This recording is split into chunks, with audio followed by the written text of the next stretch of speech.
Souffle du 13 novembre 2023, droite ou gauche.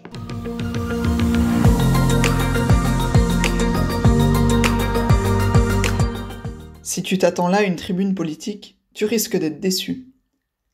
En revanche, n'as-tu jamais eu l'impression dans ta vie de te retrouver à l'intersection de deux chemins face à un choix décisif et ne pas savoir lequel prendre ? Il y a quelques années, j'ai eu à apprendre un poème de Robert Frost qui démarre ainsi.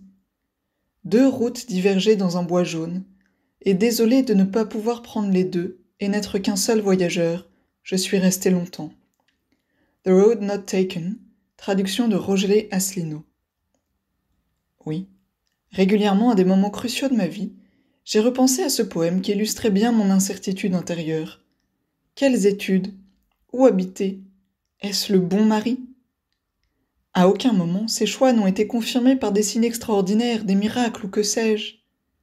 En revanche, à chaque fois que j'ai commencé à emprunter un chemin, mes pas ont peu à peu pris de l'assurance, au fur et à mesure que la certitude intérieure d'être sur le bon chemin se confirmait.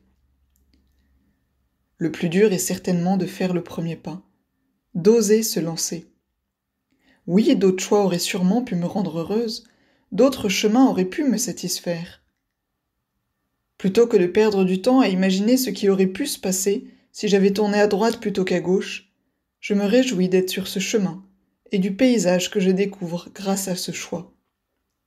Ce qui donne cette assurance, c'est la certitude de savoir que le bon Dieu marche à mes côtés et m'aide à prendre les décisions.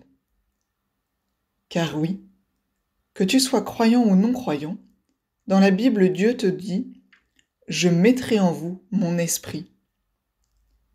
Sois certain que tu n'es jamais un randonneur seul.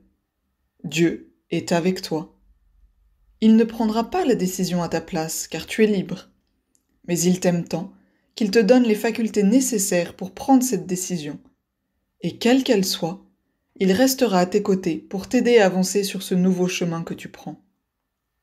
Accueillir cet esprit, cette sagesse que Dieu veut t'offrir, devrait te donner le courage, l'impulsion nécessaire pour prendre la décision et te lancer.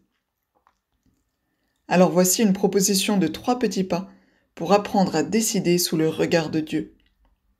Premièrement, osez demander à Dieu de l'aide. Oui, ta vie et tes choix sont importants à ses yeux, et il est heureux que tu prennes le temps de lui en parler dans ta prière. Deuxièmement, être attentif aux conseils des personnes qui t'entourent. Dieu choisit de parler par elle aussi. Troisièmement, prendre le temps de poser une décision importante. Décide dans ton cœur, sans le dire à personne pendant quelques jours, et observe ce qui se passe.